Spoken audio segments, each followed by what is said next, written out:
Welcome to Fran's Friends. It's now time to produce my Christmas ornament for October for the monthly Advent calendar. And I did decide to go ahead and continue on with the beaded border concept. So what I did was I took an oval embroidery hoop, and I covered the embroidery hoop with my just plain white pillowcase fabric, pulled it really nice and tight. And then what I did was I took a ruler and I measured about 1/2 inch all the way around and marked it with a heat-proof pen so that I could iron it, when it was done. And once I'd set my stitching on there. And what I did was I did a backstab stitch all the way around. And then what I did was I incorporated the beads on either side of the stitches and worked my way around. 3 little hearts, and again, I used the border edging using 2 beads. I just put a little, top piece on here with a little jewel, and on the back, to make it look a little bit finished, I just cut out and put a felt cover over the back. So this is the actual October Christmas ornament. So let's go over, here's the one that I did on the border edges, and that's with the green and the red beads, and this was just the sort of blanket stitching with the 2 beads. And then what I did do is I did that backstab stitch all the way along one of the lines that I did on the machine. And then so that's what it looks like on the back.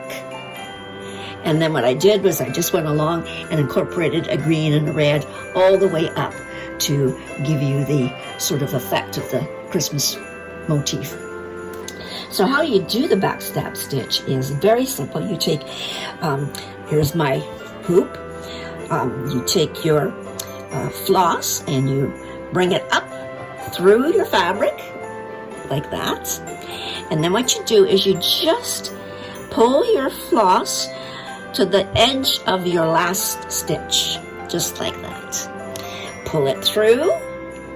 Again, the next one, pull it up, put your needle a little further forward, bring your floss, and then stitch it back down into your fabric just by the last stitch.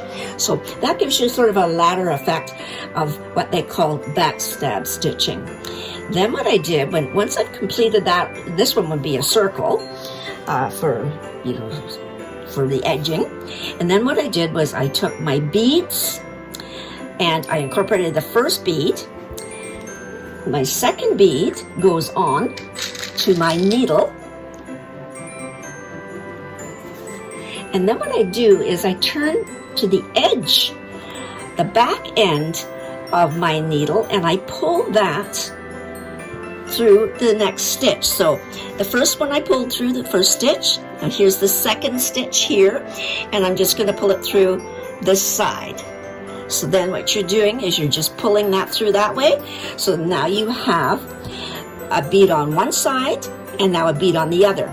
So I would put a green bead on this one, on this needle, and then again I would pull it through the next stitch up from the back side.